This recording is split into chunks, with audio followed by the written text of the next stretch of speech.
Oh no, what is the cause of your groaning today? I don't know what to talk about. But you own a vast variety of video games. How can you not think of something to talk about? See, that's the problem. There's a lot of games I want to talk about, I just don't know which one to do next. Do not you like the Ratchet and Clank series? Talk about one of those. What? I cannot use contractions. Oh. Well, anyways, I'm saving those for the future. Okay, well, why not Tokyo Mirage Sessions? You have not even opened the copy that you own. I'm afraid that Nintendo will shove a copyright claim up my ass. Why not play that popular Flash game Happy Wheels? I'm not playing Happy Wheels! Alright, alright. I see that suggestion struck a nerve. I will commit that to my memory. What about Malice? The hell is Malice? I do not know, but it has been on your shelf for months. It may be substantial enough for one of your mediocre videos. Thanks. Well, then it's decided. I shall review Malice.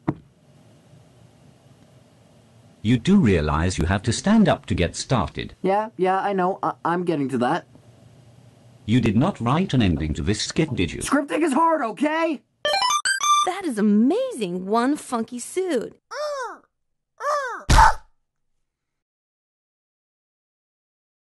G'day, peoples and non-peoples of the internet. Do you ever buy a game solely because you see it every time you go to a store? Well, that's what I did with the video game Malice. There's a store near me called Graywell Entertainment that sells like used DVDs, Blu-ray CDs, and video games. They have a few shelves full of used Xbox games, and for a long time, every time I would go there, this game would be on the shelves. The logo on its spine is very hard to miss. Eventually, one day I got curious and I picked it up, and one thing on the back of the box made me buy this. But we'll get to that in a minute. Malice was developed by Argonaut Games, the same guys who made the original Star Fox on Super Nintendo and the Croc series on PlayStation 1. Released on PS2 and the original Xbox on June 2nd, 2004 in North America and April 8th/August 6th, 2004 in PAL regions, the game is probably the most obscure game I've talked about thus far besides Snakeball. The game went through a bit of development hell. It was supposed to be a title on the original PlayStation before being delayed to be a launch title for the original Xbox in 2001 with Gwen Stefani, singer for the band No Doubt, voicing the main character. Then it got delayed again, cancelled, got a change in publishers, and was revived again to be launched unceremoniously in 2004 to mixed and negative reception, and 2 months after the Xbox version launched in Europe, Argonaut went out of business. Now, that's really all the info I could find on the game. The Wikipedia article is not very long, and the game doesn't even have any entries on howlongtobeat.com. The most I found was the segment on XPlay where they reviewed it, and actually I didn't even find it, my main man Hoodoo on Discord found it for me, so shout out to him. Back in early 2001, when the world didn't mind us so much and it was still hip to be unemployed, a little company named Microsoft introduced the Xbox with footage of Malice. We were very impressed. I remember saying, wow, I want to play this game now. What was that? And I didn't. For 3.5 years. So if you haven't heard of this game, I don't blame you, I hadn't either, and it seems like not a lot of people have. So why did I buy it? Well, there's a blurb on the back of the box that reads, Funky fallen demi-goddess Malice has to regain her skills and powers and save the universe, all while exacting her revenge on the head-eating dog god. It won't be as easy as it sounds. So we start up the game and get treated to a cutscene where we see the titular Malice running through some kind of base while some bird soldiers chase after her before she bumps into one, jumps into a side room, and gets her head bitten off by Dog God. My dear Malice, we meet again. No! Well, read your fate. Oh, I'm such a bad dog. Then Malice is sent to the afterlife where the Grim Reaper tells her that there's no goddesses allowed and that she caused zombies to rise or something, all the while Malice seems to have no memory of this before the Reaper essentially tells her to GTFO. She then ends up in this place called the Orrery with her head magically back, where she talks to this gearhead guy who tells her that she needs to collect 8 logic keys to face Dog God. Man, don't you just hate those stories that give exposition and lore to their worlds? Pfft, forget the world building, let's go with the storytelling equivalent of shoving a kid into a pool to teach him how to swim. So yeah, the goal of the game is to get 8 logic keys so this guy can send you to face Dog God. No explanation as to anything that just happened, who Malice is, what Dog God's plan is, nothing. It'd be like starting Percy Jackson by grabbing the 3rd book, opening to a random page and reading from there. The Gear Dude, real name the Metal Guardian, then sends us to a short tutorial level where we learn the basics. Malice can run, jump, and currently that's it. And honestly, it's not that good. I mean, she doesn't control like absolute garbage, but it's still very finicky. While running, she feels very wobbly, meaning it's very easy to change direction and turn when you don't mean to, and the best way I could describe her jumps is that it's like the programmers managed to somehow make a jump feel both too heavy and too floaty at the same time. We're also told about the collectible in this game, these heart pieces that extend your life with every 10 you collect. There's 100 in the game and you start with 5 health points, meaning you'll have 15 hit points by the end if you collect them all. We go back to the orrery before we are given a club as a means to attack before being sent into the first actual level. This giant tree tells us that we need to clear out all the attacking mushrooms in the field. How fucking thrilling. Here is probably where you'll notice the quality of the voice acting, which is not good. The Metal Guardian is fine. Each key unlocks a section of my machineries. These will allow me to locate each of Dark God's minions. Even if he just sounds like a dude and not a mechanical beast, but just listen to Malice in the tree. Oh, what a cute little monkey. Hey, watch it, Woody. I'm a goddess. Really? I'm sorry. You fleshy things all look alike to me. What are you the goddess of? Big sneakers?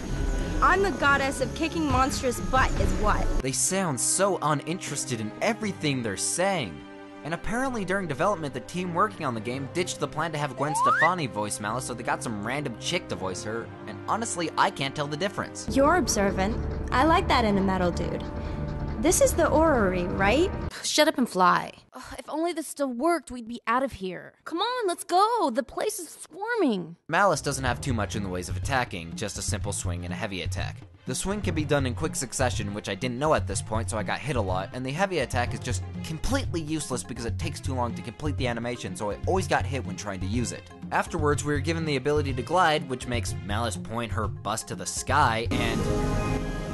Alright, I don't get why there's no voiceover here, but... okay. Oh. And now the game sounds like an Atari 2600 game. That explains it. Alright, haven't had this problem with the game in a while, but I know how to fix it. What was supposed to happen was after clearing out the mushrooms, we get the ability to glide and then enter the tree because there's something causing it to be in pain. And that something turns out to be a mushroom slug that spawns other mushrooms that act like pinball bumpers. The fight is very easy, even with the mushrooms bumping Malice around. After defeating it, we... get a logic key? Already? That seemed far too easy. That means we have 2 logic keys out of 8 in less than 20 minutes. Either that means the game is extremely easy, or the worst is yet to come. Well, that's not good. Okay, I suppose the Xbox copy I own isn't working, so I'll be switching to the PS2 version, which has some odd changes such as different loading screens and no ability to type in a name at the save screen. Those aren't big deals, but I just find it really strange that they removed those for some reason. And it was at this point while scripting that I learned the first piece of footage I recorded for Malice PS2 somehow got completely fucked up, which I have no idea how that happened because I swear I checked it after I recorded it and it was fine. But clearly it's not, so for a part of this I will be using footage from somewhere else, so if you're confused why some footage will still be from the Xbox version, that's why. Link to the source will be in the description. After the mushroom fight, we're told to find some glowworms and are sent back into the field to meet up with a witch who tells us to squish all the bugs in her house, and it's one of the only times where you actually have to use the heavy attack, but it's still not easy to do. To get to the glowworms, we have to enter a pipe, but Malice is too big to fit into it, so the witch uses some kind of magic to shrink her, and by that I mean it just ages Malice down a little. We are also given the ability to boost our attacks. This does not change her moveset at all, but I did realize that this is actually the same way Malice looked back in the PS1 prototypes of this game. I think that's kinda cool. We enter the pipe and have to help the glowworms by killing spiders and saving one's larva. Said worms are completely ecstatic that Malice saved them, and for some reason they're... Irish, I believe? Maybe Scottish? Malice be praised. My humble prayers have been answered. You know, I feel I should be more confused by this, but honestly I've seen weirder. Like that, for instance. After some more jumping around, we make it to the glowworms' god worship site where we have to fight the Firefly Queen. It isn't hard, it just takes forever. Oh my god, just end already! Do I need to get Joel in here? We get the 3rd key and then get sent off to the Clockwork universe to retrieve the 4th. The only real thing of note is that there are these puzzles, which I use that word loosely because all you do is activate a thing to get a robot to follow you and then turn it off before it gets destroyed. Then there's a section where you must follow the right pattern of tiles to collect gears to collect a spell that makes you immune to bullets. And look, I'm just gonna spoil it here. The spells in this game are useless. There's the damage boosting one, the one we just got that makes you immune to projectiles, one that slows down time, and one that heals you. Then later you get enhancements to those that I forget exactly what they do, but I did not find them useful at all during the game. Anytime I tried to use them, they ended up hurting me more than I would have gotten hurt if I just didn't use the spells. More jumping later when we get to the next boss, which, just like the last one, is easy and takes way too long to fight. After getting the 5th key, the Metal Guardian gives us a new weapon, the Clockwork Hammer. Now here's where the reviewer would typically do the cliche MC Hammer joke, except I don't need to, the game does it for me. Lock your kennel, dog god. It's hammer time. Ho, hammer, ho, ho, ho. What? You think I wasn't cool in the 80s? This joke gets the Lion Leon seal of approval. The Metal Guardian apparently can't see who holds the next key, so we just have to go and get it by going through the forest again, then into this pipe platform place where we have to collect coins. Fighting with the Clockwork Hammer feels no different from the club. The moves are the exact same and it doesn't seem at all that the attacks are any stronger. The change is quite pointless. When we get back to the orrery, it turns out that Dog God had sent a giant metal dog that holds the key we were looking for to fight us.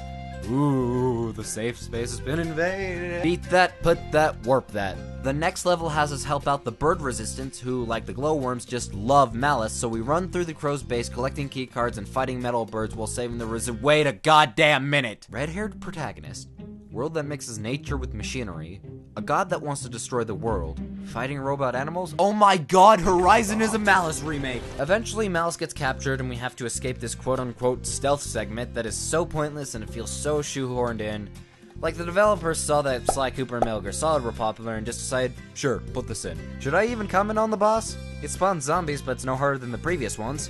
We get another weapon, the Quantum Tuning Fork, and head off to the next level. Again, the moves are the exact same, and while enemies go down in one less hit, Malice still doesn't feel stronger.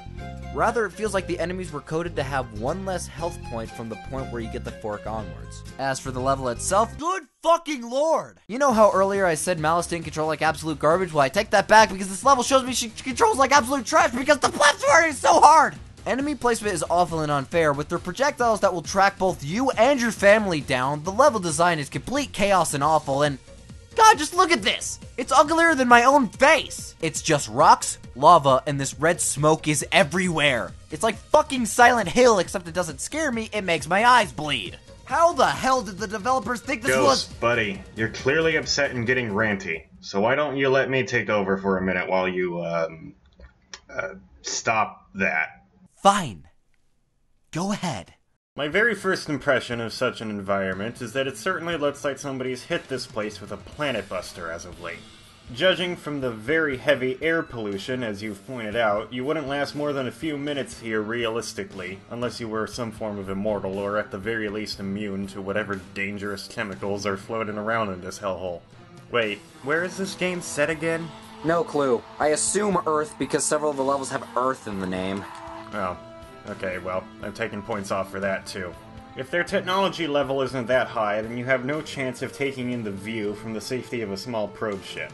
If you are immortal like me, though, it might make for a cool hangout spot. That is, assuming you aren't also afraid of heights. Shit, that's a long way down. It's like lava Niagara Falls up in here. The land around, or should I say above, this lava pit isn't much either. It's all gray-brown, smooth, boring, samey-looking rocks with no visible landmarks whatsoever, which I assume was a bitch to navigate for you. In all, I give this lava-filled vacation spot a solid 3 out of 4 dying stars. Conan, this isn't a Yelp review. Fine. If you can't appreciate my lava reviews, I'll just lounge over here, next to the rock that looks the same. You'll never find me! Ha ha ha ha! Okay, then. Eventually, the Metal Guardian tells us about a mech suit that we need to get in order to fight Dog God, so we grab all that stuff and then go to fight a Stormhawk, or Metal Crow, who holds the last logic key. I actually died in this fight, and when you die in this game, you don't get a game over. You get transported to the world of the dead and have to talk to the Grim Reaper, but if you get hit here, you have a short amount of time to grab what is basically your soul before you actually get a game over. Once you talk to Grim, he sends you to the last checkpoint. After getting the last logic key and suiting up, we go to face Dog God, who is the final boss in the game. Does it make up for the rest of the game's shortcomings? Will I ever get a date? The answer to both of those questions is no. Stop with the self-deprecating humor. You are taking my material. First off, the suit is completely pointless. Malice is still tiny compared to Dog God, and she controls the exact same as she did before. You don't even get a new weapon, you just get a bigger fork. Second off, the visuals are once again awful, with the abundant red smoke now being accompanied by Dog God's bright-ass fire. Third off, what I think you're supposed to do is attack Dog God whenever he's out of the ring of fire by using your enhanced damage spell, but that only leaves you open to getting hurt more, so it's easier to just run away from him and then wait for him to run back to attack him. This is much easier and makes you virtually impossible to hit, but Dog God has an insane amount of health, so it ended up taking me over 30 goddamn minutes to beat him. Fuck off. And thus the final cutscene plays with Malice turning the world back to normal. So I guess she's this place's Gaia. Don't call me Mother, just call me Malice. You can tell that they just used a JPEG of their own logo here. I could do that in editing exceptionally easily. I could probably make that look better. Don't call me Muppet, just call me Ghost.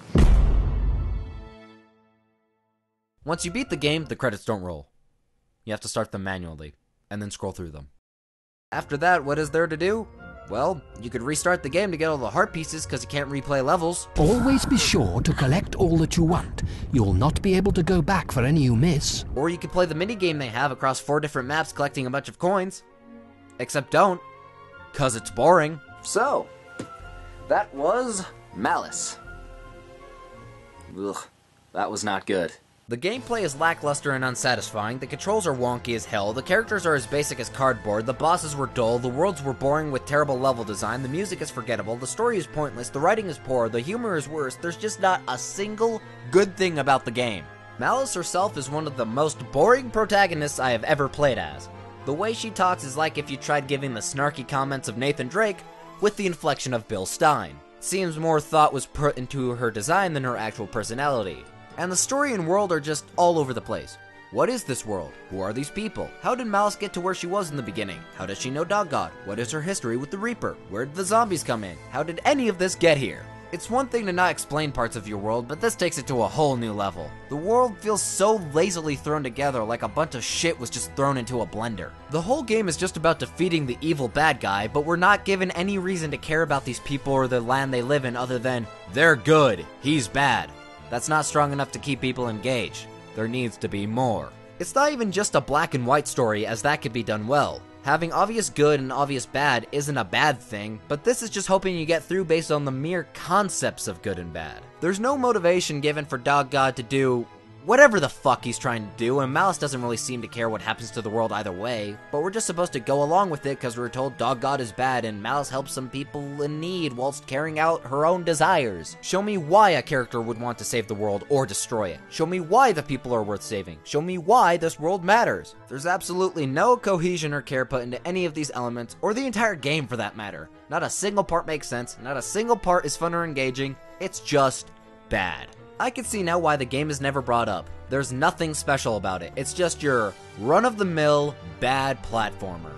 The only thing it could have had is Gwen Stefani voicing the character, but they scrapped that aspect so they got nothing. I mean, it doesn't really matter. Gwen and the actress they went with sound identical and have the same amount of vocal uninterest, but it still would have been something to have a singer of a popular band in your game. After years of financial struggle, Malice was Argonaut Software's last game, and with how strangely cobbled together it is, I can tell. It was in development for so long and they probably just wanted to get it out regardless of whether or not it was actually good.